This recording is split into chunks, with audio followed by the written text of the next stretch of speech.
Halo, selamat sore.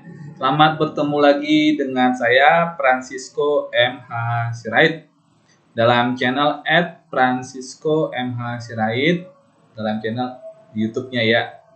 Ya, teman-teman, semoga teman-teman pada sore hari ini kondisinya sehat semua dan teman-teman yang sudah bekerja boleh apa yang sudah dikerjakan hari ini boleh memberikan hasil dan manfaat yang baik bagi teman-teman di kemudian hari nantinya. Dan yang masih bekerja sampai sekarang seperti saya, ya semoga teman-teman tetap sehat dan tetap semangat untuk mengejar masa depan yang baik bagi teman-teman semuanya. Ya teman-teman, di sini saya mau berbagi cerita tentang apakah anak luar kawin boleh menjadi ahli waris dari bapak biologisnya. Sehingga ketika nanti bapak biologisnya dipanggil meninggal dunia, maka si anak biologis ini boleh menerima warisan dari bapak biologisnya tersebut. Ya, sebelum kita melanjutkannya berhak atau tidaknya, maka terlebih dahulu kita harus tahu bahwa yang dimaksud dengan anak luar kawin itu anak yang lahir dari hubungan layaknya suami istri yang dilakukan oleh laki-laki dan perempuan tanpa didasarkan adanya ikatan perkawinan yang dilakukan sesuai menurut agama dan kepercayaannya masing-masing dan belum dicatatkan ataupun tidak pernah dicatatkan dalam apakah di Dinas Kependudukan dan Catatan Sipil atau kantor urusan agama bagi yang beragama Muslim. Ya, itu dulu yang perlu kita ketahui. Nah, bagaimana sih bentuk dari anak luar kawin tersebut? Ya, yang bisa saya sampaikan, kalau anak yang luar kawin itu bentuknya itu contohnya seperti anak yang lahir dari perkawinan siri antara ayah dan ibu biologisnya. Nah, atau mungkin juga ayah dan ibu biologisnya pernah melakukan hubungan layaknya suami istri tanpa adanya ikatan perkawinan yang sah menurut hukum. Nah, perkawinan yang sah menurut hukum itu adalah perkawinan yang dilangsungkan menurut agama dan kepercayaannya masing-masing serta dicatatkan pada dinas terkait.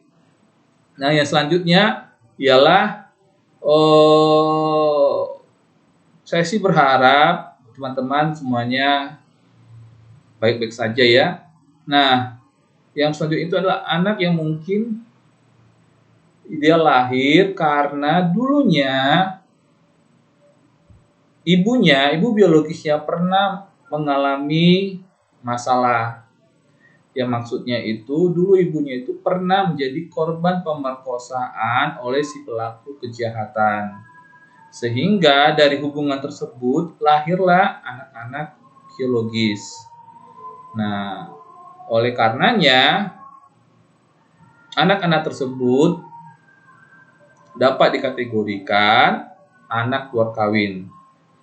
Nah, oleh karena itu anak luar kawin, maka anak-anak tersebut boleh atau berhak menjadi ahli waris dari bapak biologisnya. Karena didasarkan adanya pertalian darah ataupun hubungan darah ataupun nasab antara anak biologis dengan bapak biologis.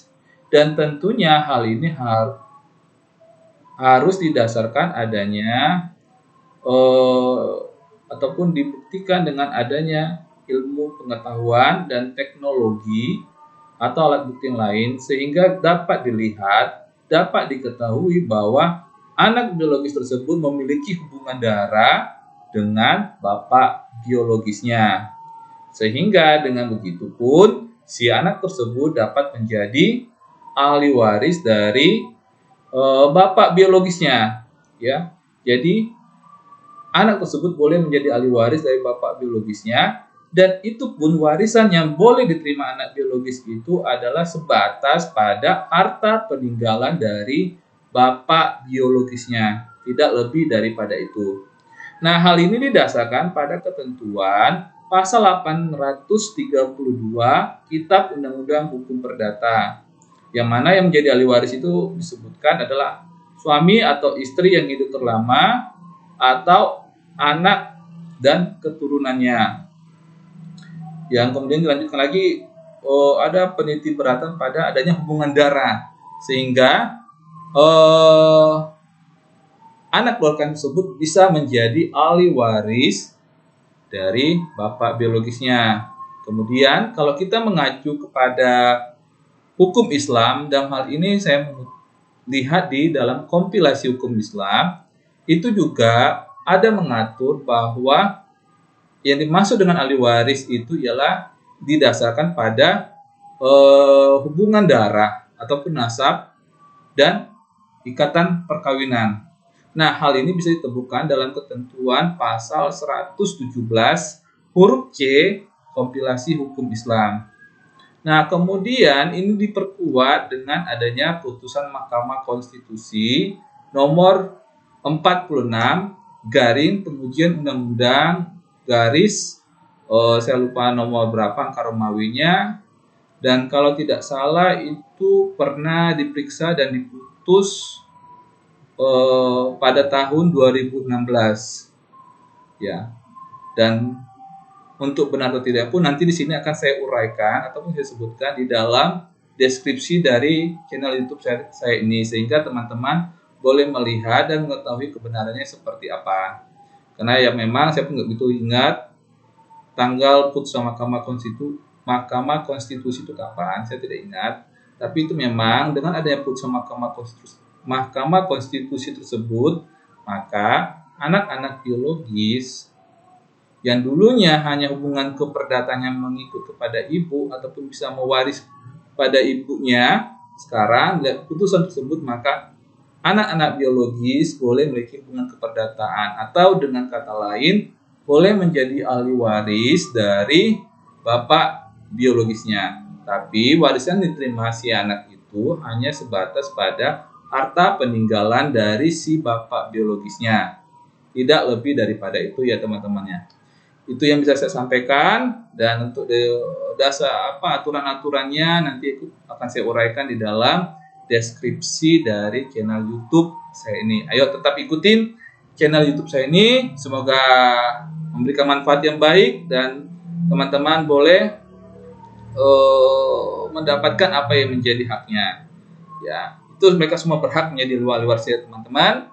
Dan kalau seandainya di kemudian hari muncul persoalan hukum ya tentang masalah warisan tersebut, atau mungkin adalah persoalan seperti apa, mungkin ayah biologisnya tidak mengakui, atau mungkin karena sebab-sebab lain, hal apapun itu maka itu dapat nanti teman-teman tempuh lewat jalur hukum, yaitu melalui pengadilan yang berwenang, apakah itu di pengadilan negeri ataukah itu di pengadilan agama bagi teman-teman yang beragama Muslim. Dan satu lagi, jangan lupa untuk yang beragama Muslim, untuk dapat ditetapkan menjadi ahli waris yang sah menurut hukum, maka harus ada fatwa warisnya, ya. Di mana di situ nanti bisa lihat siapa yang menjadi ahli waris yang sah menurut hukum, sehingga berhak mewaris dari si pewaris. Sekian dan terima kasih, sukses selalu. Amin.